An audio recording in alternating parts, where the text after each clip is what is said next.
Okay, so Twitter wants to be a pain today. It doesn't want to play nice. So, you guys are on Twitter. Sorry, it's been acting up all day. So, let's go ahead and cover this with the rest of the group. Now, I know I said I was going to be covering bottom of the hour. What was I covering bottom of the hour? We were going to foreign policy and military operations other than war.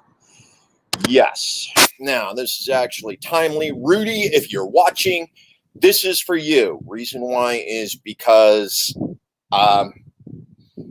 no, man, I don't know where you're getting your information from, but the Libertarian Party does not support mercenaries.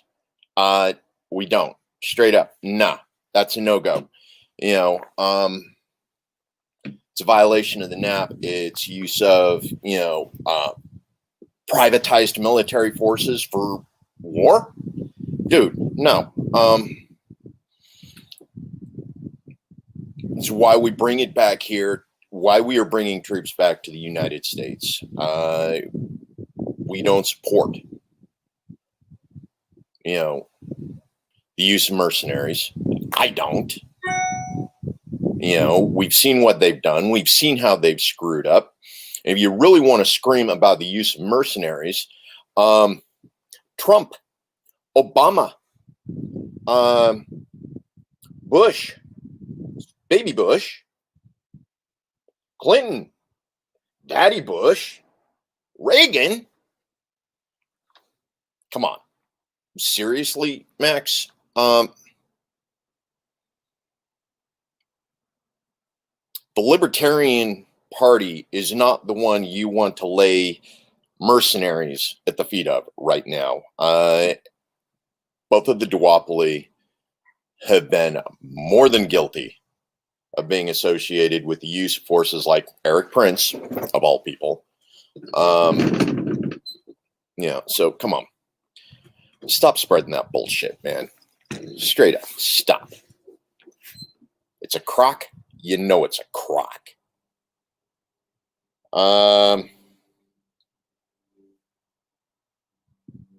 Yeah. Anyway.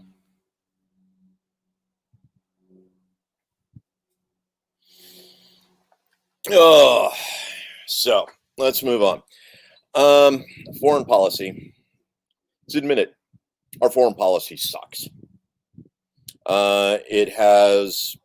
It's always sucked ever since we decided to go in and modify the Monroe Doctrine and, start messing with everybody else's thing. So we go back in history. We actually take a look at the origination of the Monroe Doctrine. The Monroe Doctrine was an anti-imperialist doctrine. It was. President Monroe said, you know what? We are not going to allow any of the European imperialists to come in and affect our neighbors in Latin and South America. Yeah, that was the thing. Self-determination. That was the Monroe Doctrine. That was how, President Monroe stated it. The Monroe Doctrine was self-determination. Okay, now at some point in this entire mix-up, the way things started going was, the Monroe Doctrine turned into, well, we can mess with them because they're our neighbors, just as long as Europe doesn't mess with them. So we ended up with a series of regime changes down in Central and South America. There were violations of the original intent of the Monroe Doctrine. So we were really to get back to the Monroe Doctrine, stop dealing with this recent interpretation of administrations and say, hey, imperialism's okay. We do it. We can start correcting a lot of those issues. But the thing is we've actually gone beyond that now, because it used to be the Monroe Doctrine was specifically about Central and South America. We treated, the Western Hemisphere as ours and ours alone. Nobody else was allowed to mess with it. And that was with regards to imperialism. But we focused our efforts on the Western Hemisphere. We focused our efforts on South America. We focused our efforts on Central America. You saw what we did during Panama.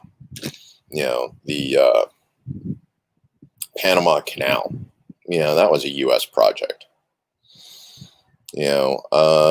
Efforts that we've done in, Colombia, Nicaragua, Brazil. We've been involved in an awful lot of Colombia. We've been involved in an awful lot of those over the years. And it's the warping, it's the twisting of the Monroe Doctrine. If we were actually go back and say, if we respect the Monroe Doctrine as it was originally written, we back off, hands off. You guys have a right to self-determination, which they do. Now, what we've done is we've gone ahead and taken the Monroe Doctrine, the twisted version of it, and we've decided to apply it globally, which is why we now have 150 troops, or we have troops in 150 countries around the world. Okay. Now, for an awful lot of people that wonder why, okay, I support immigration reform. Reason why is because right now the fastest way to get away from American foreign policy happens to be to immigrate to the United States. Imagine that, right? American foreign policy, blow up other countries. Well, what's the best way to get away from American U.S. foreign policy? Go to America. Thing is if we stop blowing up all those other countries, a lot of you people who are really scared about the immigration policy, that would stop.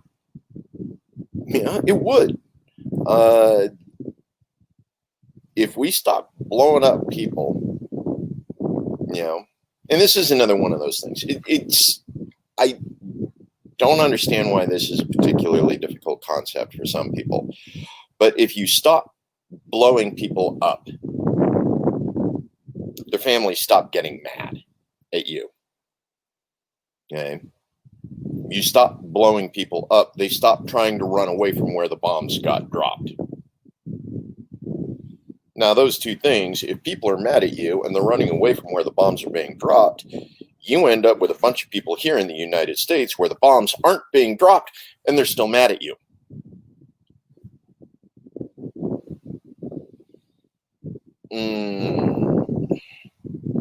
Stop dropping bombs on them. They stay where they are and they don't get mad at you.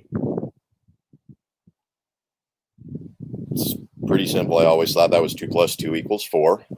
Some people think it's 2 + 2 = 5. And that continues to confuse me. 2 - 2 = 0. Yes, it does. If you stop dropping bombs on them, they stop trying to leave where the bombs are being dropped. They stop being mad at the people dropping the bombs. That's 2 - 2 = 0. Easy math, right? But that's one of the things with regards to our foreign policy. Our foreign policy sucks right now. Libertarian foreign policy is bring all our troops home, stop dropping bombs. Too easy, right?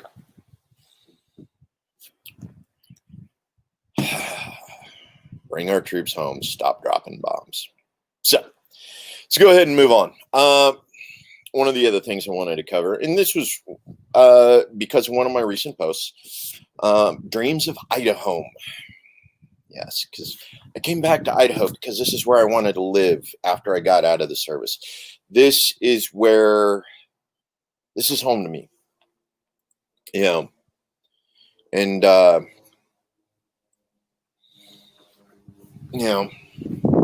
there's an awful lot of things about what I was involved in, as far as policy, procedure, legal enforcement, agricultural support, economic support, things that were going on in those countries when I went over. Because in every iteration, it was indeed military operations other than war. Okay. Well, one, because we hadn't officially declared war, right? How do you do wartime operations if there's no war. Now, we did military operations, and some of them would have been considered combat operations. You know, more like police operations rather than combat operations, because we chased a lot of bad guys around, and support for things like that. But one of the things that we start looking at with military operations, other than war, is it's still an occupying force. It is still U.S. occupying a foreign nation. These are U.S. soldiers, U.S. service members, U.S. Marines, actually in country trying to enforce U.S. policy in a culture we, for the most part, don't understand. Humans are humans. I get it. Let's go ahead and take a look at that. Humans are humans. There's an awful lot of things that are common to all of humanity, regardless of the regardless of the culture. We all have the things we need. We all have human essentials. We need food, we need shelter, we need security. And Maslow's got the rest of his 7 tiers. You look at Maslow's hierarchy of needs, and you still have to be able to provide those for the cultures that you're involved and you're integrated in with. But the thing is, when you've been involved in a culture like that, where it's been a dictatorship for so long, you end up with what I call rat in a cage scenario.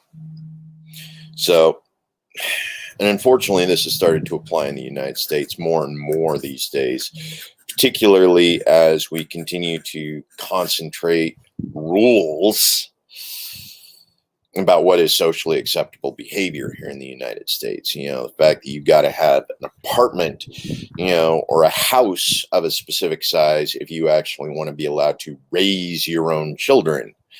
You end up getting stuck in this situation where you get a feedback loop. You now have manufactured needs that have to be met. And in order to meet those needs, you got to put in more work, put in more time, put in more energy. Even as a couple, you can live in a small bedroom apartment, rent share even, get 2 or 3 couples together.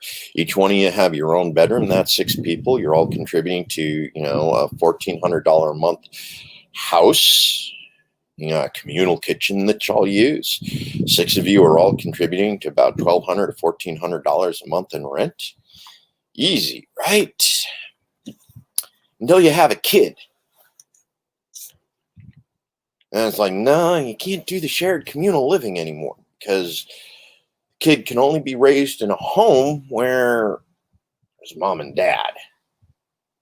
Maybe an extended family. So we've just created this artificial need that now has to be met.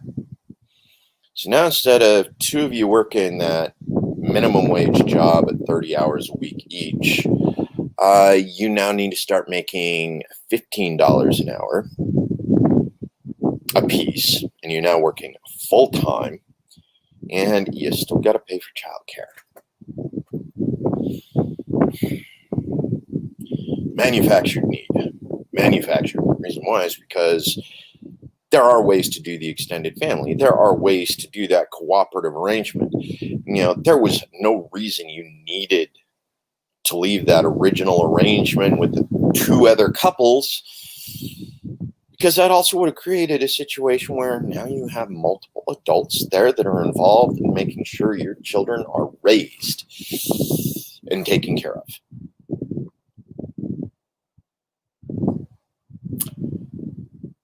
Social services will not allow you to do it that way. Sucks, but that's the way we do it these days.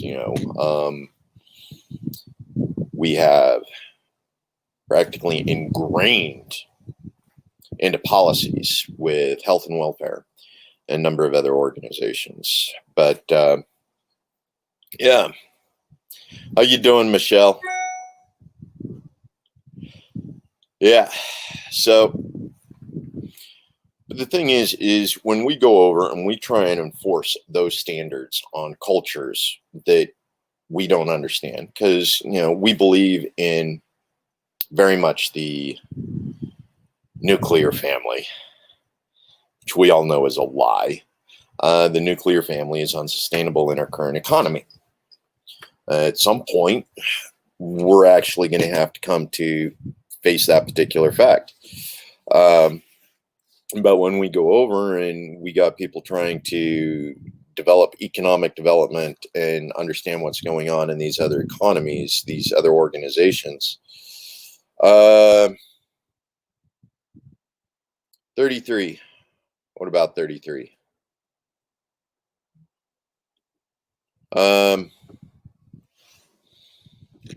But yeah, once we start getting into these other cultures and other organizations where extended family is more important, where tribal relationships are more important, and we don't understand the necessity for those tribal relationships because we've been drilled. We are actually 35 districts here in Idaho right now. 35. Ada covers districts 14 through 22, I believe. So yeah, we actually got 8 districts here in Ada County. So when you're looking at HRJ, the resolution for the Idaho Constitutional Amendment, that's moving it to 35. 35 is what we got all across. But yeah, I actually live in District 21. So that's just Meridian area, right there south of the freeway. But yeah, Ada County, we're definitely looking at a lot of people here. And that's one of the reasons why the redistricting issue is such a big issue right now, because we start looking at how the new distributions go, and there is a possibility that 2 or more districts will end up.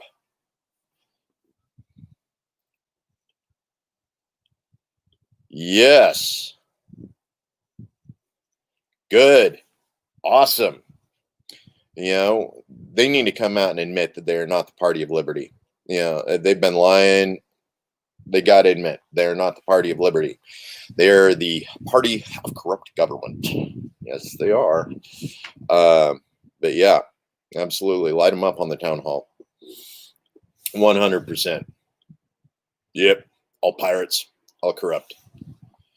But yeah, so we start taking a look at what's going on. And the redistricting commission that's going to assemble, I think, in March, based off of the 2020 census, there's a good chance Ada and Canyon County can both end up picking up a district.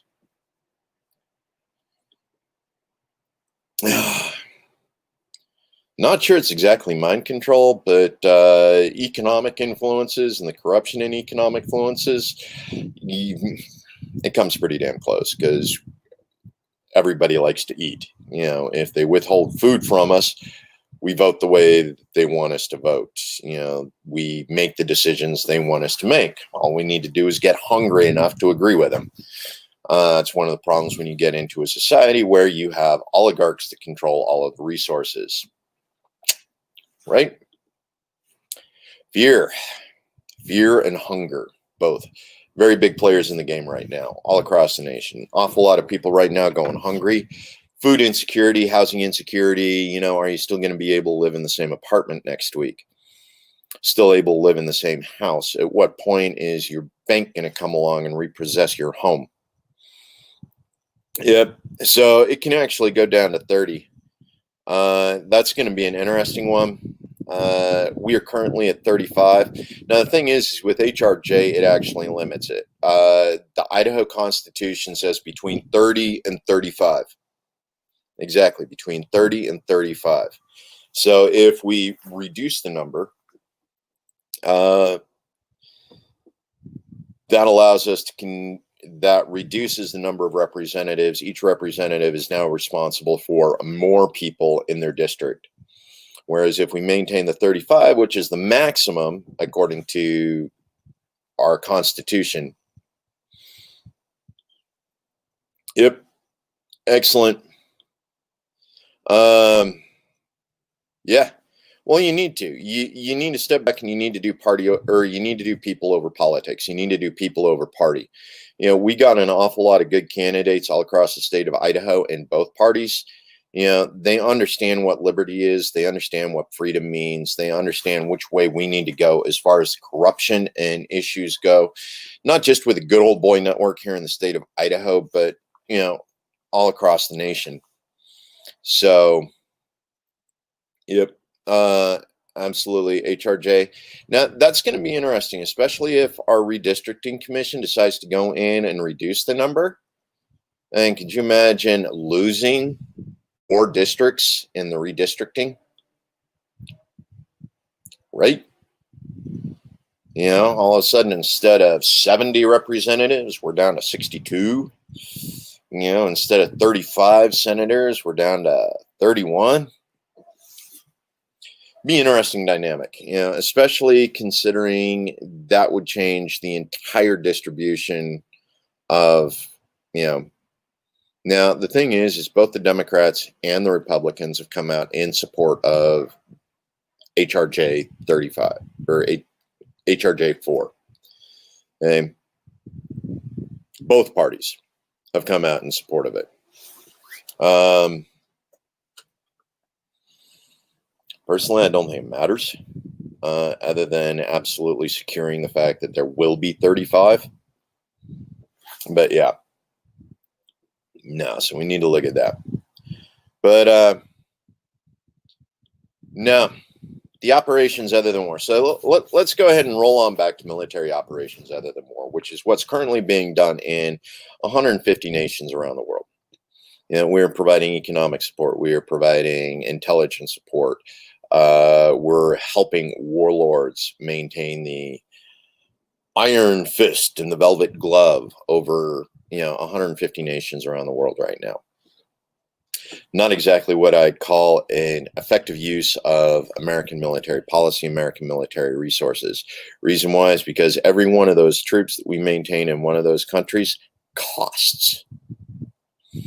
Whether we are paying for the soldiers themselves, the equipment they are using, or in a lot of cases, the contractors that are maintaining the equipment they are using. So I think at one point while Obama was in office, Congress had actually reduced the number of service members that we could put in country. And by reducing the number of service members we could put in country, a lot of the Department of Defense said, you know what? We need more trigger pullers. So all of the support units that used to be part of the process of supporting military units, supporting U.S. troops downrange, were replaced by contractors. Every one of those contractors costs somewhere between 4 and 5 times what it would have cost to maintain the service member that contractor replaced. And most of that 5 times actually went to the contractor's company rather than the contractor themselves. So Boeing would pay for the contractor. Boeing would keep half the money that the United States government paid for the contractor, which means, okay, so this one's going to be a fun one for all of you communists out there. Stolen labor, value of stolen labor. Okay. Exactly how much value of stolen labor is stolen by contracting organizations, right? Charged for his military equipment after waking up.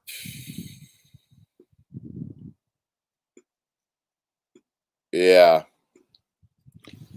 No, yeah, there's a lot of shenanigans that go on with that stuff. Stolen goods, stolen material. Soldiers get their stuff stolen from them all the time. Statements of charges. Soldiers end up paying the bill for it. Contractors turn around and resell it, or just use it themselves. Yeah. Anyway, yeah, Michelle, a lot of shenanigans like that go on, especially when people who got kicked out of the military for inappropriate behavior turn around and become contractors. and continue to repeat that behavior on service members, only now they're contractors. So they're sort of exempt from being prosecuted from the lying, cheating, and stealing that they did before. Yeah.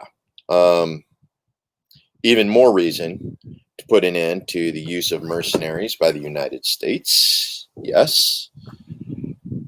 Yes, I got an awful lot of friends who are contractors. Yes, I'm still going to call them mercenaries because they're doing a job for money that involves killing people. You know, they're not doing it because they believe in the values of the nation. Yeah, they're doing it for a paycheck. Love you guys. I do. Somebody's got to get paid to do it. Just,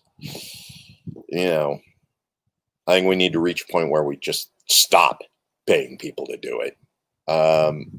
We shouldn't be killing people in foreign lands. Whether it's war or military operations other than war, we really need to put an end to that. We need to bring our troops home, period.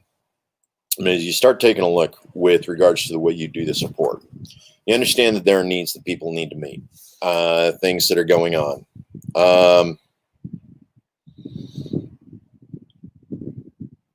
Yeah. Some of them actually went over. Yeah, there's an awful lot of really shady contractors over there in Afghanistan and Iraq right now doing really shady stuff. I actually talk about my last unit. Okay, so my last unit, I was in Afghanistan. We had a chief warrant officer, CW3, and a sergeant first class.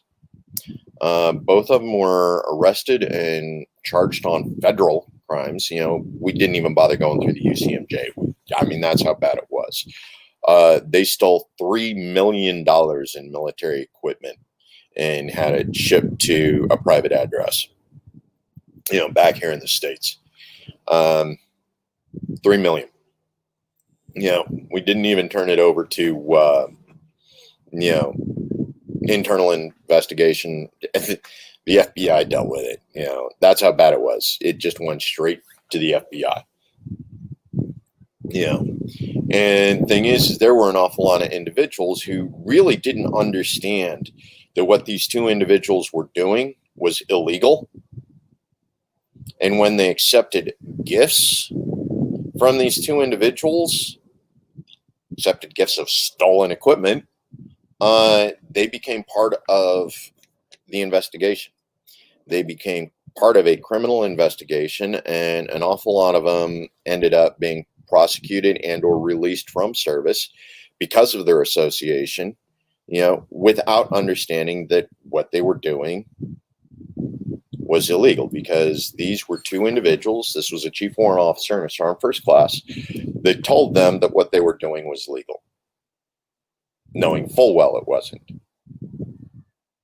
So yeah, that led to some interesting situations, especially once we got back stateside. But yeah, gifts. If your gifts are stolen in the first place, you're still going to get screwed. It doesn't matter whether you knew they were stolen or not. You're going to get screwed. We had an awful lot of junior enlisted that got screwed for accepting gifts from these two corrupt individuals. That's the truth. And again, part of this is just how bad the operations tempo has gotten over the years. We don't get a lot of time back stateside. We don't get a lot of time with our families.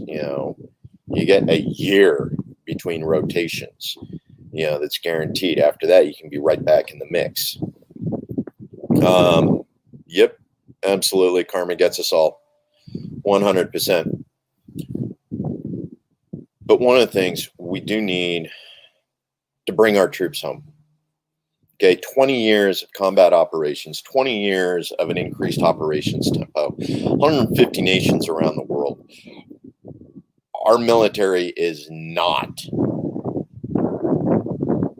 as proficient as it should be.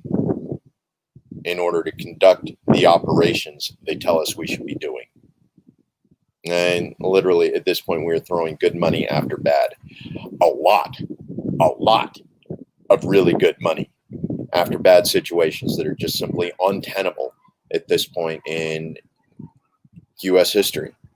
We do not need troops in 150 countries. We do not need to be supporting operations other than war in 150 countries. It's time to bring our troops home. Straight up. So when we talk about foreign policy, when we talk about bringing our troops home, when we talk about Department of Defense and military operations other than war, you know, all of those are a violation of national sovereignty. Every one of those is a violation of self-determination. And the second you put U.S. troops in another nation, we've violated their national sovereignty. We've violated their right to self-determination. We've gone in and we have decided what is best for them. You know, it's wrong on so many levels. Wrong. And yes, Michelle, it is absolutely crooked, 100%. So when you get out and you start taking a look at who's running. You know, we got an awful lot of good people, and it's not just a party issue. We got good people running in both parties. But you actually got to step back and you got to take a look. You got to ask them. You got to talk to them. You got to understand where they're coming from. You know, look back at their voting history. You know, look back at how often they're willing to sit down and have these conversations with you. You know, so that you know where they're coming from, so that you understand what experience feeds who they are, feeds their opinions, feeds their individual takes on a number of issues. So, yeah. Like to end on a happy note. Reason why is because some of this, dude, harsh. It's rough, you know. We recognize that there is corruption in politics. We recognize that there is corruption in corporate America. We recognize the cronyism. It's all over the place. And it doesn't matter who's in charge. Trump has continued to benefit from his position as president of the United States.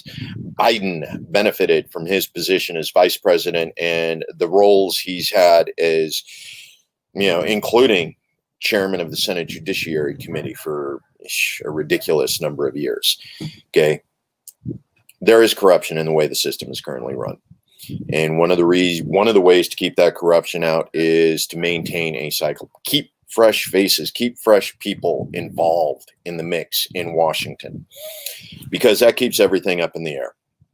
You know, Russ Fulcher, he's been, okay, yeah, I'm going to take a few minutes and I'm going to slam my opponents. You know, no, I do not believe that either Russ Fulcher or Rudy Soto are bad people. You know, they've come out, they have opinions on issues. They've been involved in their community. They've worked in our community, you know, and they've done an awful lot of things. You know, not all of it I approve of. You know, not all of it I agree with. You know, so you know, they're human like me, and you can choose to agree with them or not. But let's stepping back. And Russ has been involved in Idaho politics for several years now. Matter of fact, he was on the board of the Idaho Freedom Foundation, which a lot of you know I'm not a big fan of. I don't like the way Idaho Freedom Foundation has decided to frame an awful lot of their positions here in the state of Idaho, especially considering most of them are hyper conservative and socially oppressive. Yeah, I said it. I don't like the IFF. They suck. I don't think they represent Idaho values. Okay. Russ Fulcher spent a couple years on their board. That was before he became a state senator, and then again before he went off to run for U.S. Congress. And so he's been playing the game. He's part of the Idaho Good Old Boy Network. Yep. He wouldn't have received the nomination from Raul Labrador, the support from the GOP, if he wasn't part of the Good Old Boy Network. So right there, I'm running against the odds because I'm fighting the Good Old Boy Network. Rudy. Love Rudy. He's mixed heritage, indigenous, Latin American, son of an immigrant worker. He grew up working the farms as a kid. Absolutely. He knows, what it's like to grow up in the state of Idaho, what it's like to grow up in Nampa. Okay. And that said, Rudy spent the past, 6 years. Okay. Rudy left Idaho for 10 years. Not quite as long as I did. I left Idaho for about 20. Join the service and go off and do bad things to poor people in other nations, which I'm trying to, make atone for. But Rudy, he left Idaho 10 years ago. Portland University, 4 years. Then he went to work as a lobbyist in Washington, D.C. And maybe lobbyist isn't quite the right word, but congressional staffer, lobbying organizations. He's worked on a couple different arrangements. Indian Gaming Commission was one of his most recent. So Rudy's got experience, which makes him part of the machine. He has spent time in the machine. He understands how the machine works. He came back to become an even more important part of the machine. 39 years. It's a long time to get stuck in the state of Idaho. I love Idaho. I really do. But I think to really be able to enjoy all that Idaho has to offer, you have to take a little bit of time to leave and understand what goes on in the rest of the world. Understand other cultures so that you can come back and appreciate what we have here. Yeah. Nice. Traveling is awesome. That's a good way because you're always coming back home. You're always staying in touch with what's going on. It took me close to about 6 years to fully come to grasp with, what I spent nearly 20 years away from. Yeah. Absolutely. But yeah. So right now, I'm the outside man, which I think gives me a certain advantage. Yes. Birthday voting. 11:02. Ooh. You're almost the big 40, aren't you? No, almost 39. Okay, almost. Got born on an odd year, didn't you? It's all right. That's all right. That's good. It's good. But yeah. So absolutely pay attention to what's going on. Get out, travel, understand the world. Become that prodigal child, the one who left and then came back. There's a certain enlightenment comes with that. Being able to see how the rest of the world lives, be able to,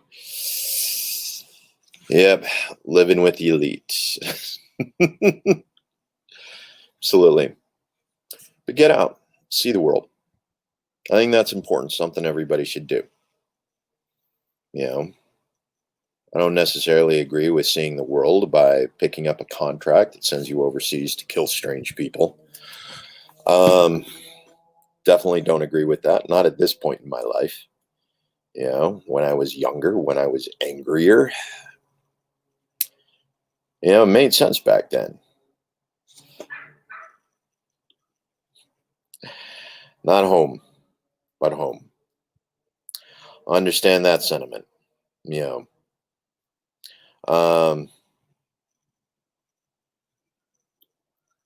But that's one of the things is I've lived our foreign policy. I've lived it in places that we don't want to admit exist. Russ Fulcher, he's done an awful lot of traveling. He's done a lot of global traveling. He's gone out and traveled the world, but he's traveled it as a businessman. He's traveled to those areas that are already established, the Americanized zones. He hasn't actually gone in and taken a look at what our foreign policy does on third world nations around the world.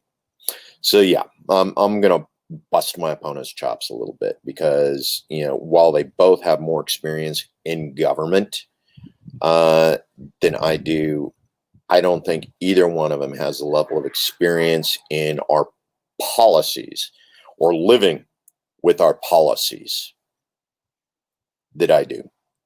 Those policies that need to be changed. So, yeah.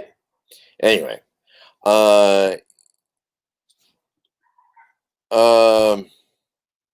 Oh yeah, I'm pretty sure Russ didn't go there. He didn't. I know Rudy lived in a few of them. Portland, Portland, the areas around there when he was going to college in Portland. I honestly don't know what his living situation was when he went to Washington, D.C. Spent a little bit of time in the National Guard, in order to make a few extra bucks. Nah, Russ definitely didn't.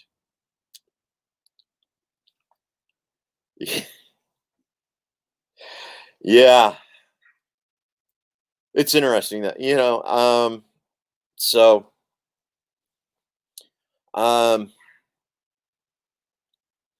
my first assignment, couch surfing, right? Gotta love it. One couch to the next, whose couch am I sleeping on this week? Just sort of roaming around. But when I was 25 and when I first joined the United States military, my first assignment was Fort Lewis, Washington.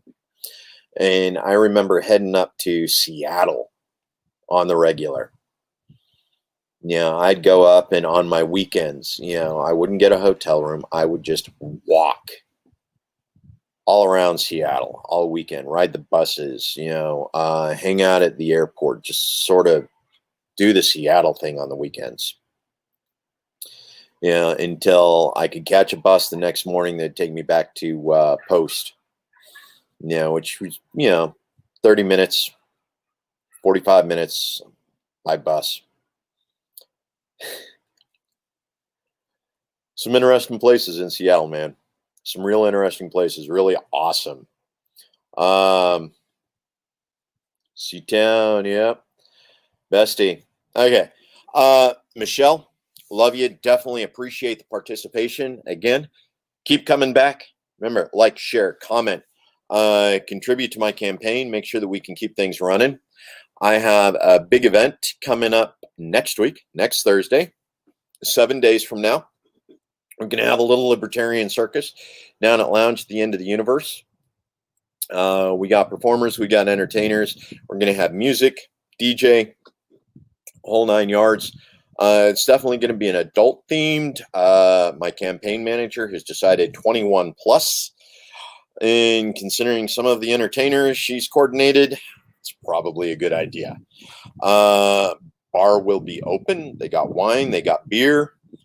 You drink White Claw, which I don't necessarily approve of. They'll have that there too. But yeah, so next week, if you can, if you're in Boise, Lounge at the End of the Universe, go ahead. In the meantime, like, share, comment, tell your friends and family about me. Let them know what's going on in CD1. Pay attention to the races. Pay attention to the candidates. Get on. Just like you did with me, Michelle. Just like what you're doing with me. You're asking the questions, Ask them the questions too. They're doing town halls. They're showing up in towns. Rudy's doing live events. Russ is doing live events. They're both doing town hall events like this. Get on them. Ask the questions. Grill them. Make sure you understand exactly where they're coming from, because that's the only way we're going to fix Washington, D.C.